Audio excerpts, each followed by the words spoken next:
বাতের লক্ষণ আমি প্রথমেই বলেছি, বাতের লক্ষণ হলো প্রথম সহজ ভাবে বলি ব্যথা। কোথায় ব্যথা? শরীরের যে কোনো জায়গায় ব্যথা হতে পারে, স্পেশালি কোথায়? গিরাতে, জয়েন্টে ব্যথা হতে পারে। এছাড়া কী হতে পারে? কোমর ব্যথা। কোমর ব্যথা এবং জয়েন্টে ব্যথা এই দুটো হলো সবচেয়ে কমন সিমটম। এছাড়া আর কী ধরনের থাকতে পারে?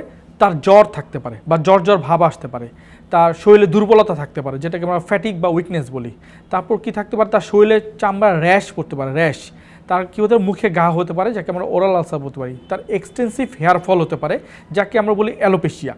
এছাড়াও তার কী হতে পারে? চামড়া বিভিন্ন জায়গায় ঘা হতে পারে, চামড়া বিভিন্ন ধরনের র্যাশ হতে পারে। এছাড়া তার শরীরের বিভিন্ন ভিতরের যে অঙ্গ যেমন লিভার, কিডনি, ব্রেন, চোখ যে কোনো যে আক্রমণ হতে পারে। ব্রেনে আক্রমণ হলে সেটা স্ট্রোক হতে পারে, মুড ডিসঅর্ডার হতে পারে, সাইকোসিস হতে পারে, মানে একটু পাগলের মতো বিহেভিয়ার হতে পারে।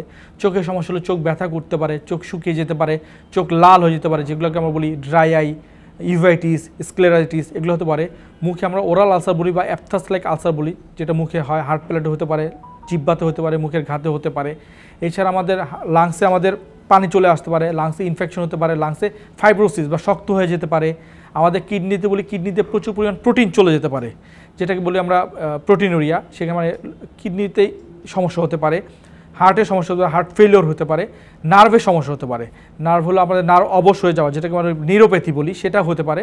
তার মানে হলো শরীরের বিভিন্ন জায়গায় আক্রমণ করতে পারে। তার মানে একই সাথে তার গিরায় পেন বা ব্যথা থাকতে পারে, সাথে তার জ্বর ভাব বা আপনার মাংসে ব্যথা বা শরীর দুর্বল থাকতে পারে, তার সাথে শরীরের বিভিন্ন অঙ্গকেও আঘাত করতে পারে।